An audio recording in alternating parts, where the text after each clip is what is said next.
Hello sa lahat. May pinadala sa atin dito para ipagawa. Galing ito ng San Juan, Batangas.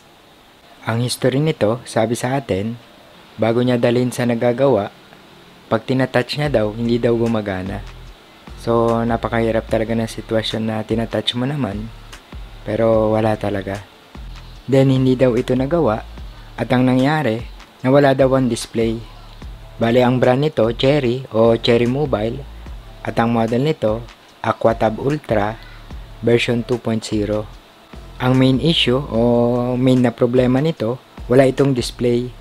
At ang ibang mga issue nito, deform at mayroon itong white dot sa screen. Bale, ang gagawin ko lang dito, yung deform at yung no display.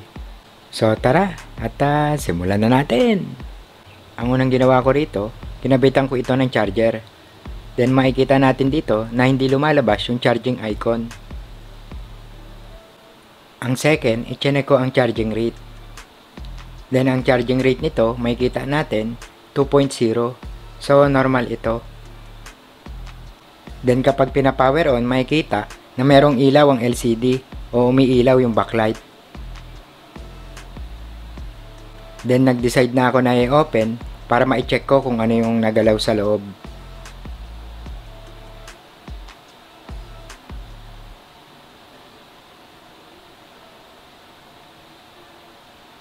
Then ngayon, i-check ko yung mga connector at flex ng LCD. So makikita na okay naman yung mga connection. Pero dito, napansin ko na nagalaw yung IC. O parang nireheat. Ang next na ginawa ko, basic moves muna, linis sabay testing. Pero ang resulta, negative pa rin. So ang ginawa ko, niresearch ko yung IC. Ang code ng IC, FP5X. So, ito yung information ng IC. Makikita natin na ang product code nito ay FP5. Then, ang part number nito, FP7721BX2. Makikita natin dyan yung description at yung applications. So, sa applications, mababasa natin na isa itong LCD panel driver IC.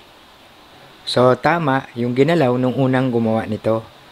Ang naging problema lang dito sa tingin ko kaya hindi ito nagawa, maaaring wala siyang pamalit na pyesa o IC.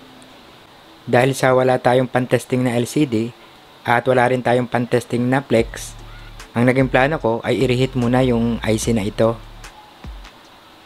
Then ang resulta, negative. Ganun pa rin yung problema. So pag ganito, sira na talaga yung IC.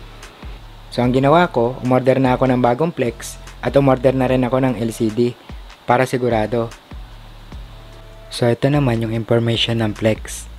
Ang code nito BL2441 or P30-M50.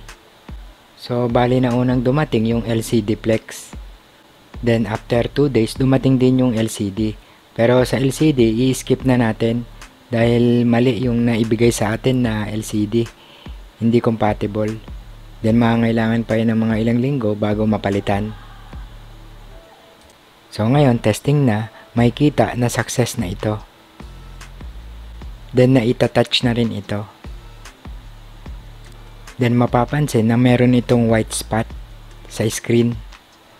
So dahil matatagalan pa bago ito mapalitan ng LCD at excited na yung may-ari sa tablet niya, then gumagana na rin naman, nag-decide na yung may-ari na hindi na papalitan ng LCD. So hanggang dito na lang muna. Sana nakatulong tong video natin at may natutunan tayo kahit na konti. Lalong-lalo na sa mga bagong tulad natin. At ayan, hello na sa mga tropa, sa mga master, sa mga nag-upload ng mga totoong impormasyon, sa mga sumusuporta at mga nagtitiwalang magpagawa sa atin. Ayun. Thank you sa inyong lahat. At yun, okay na to. Okay.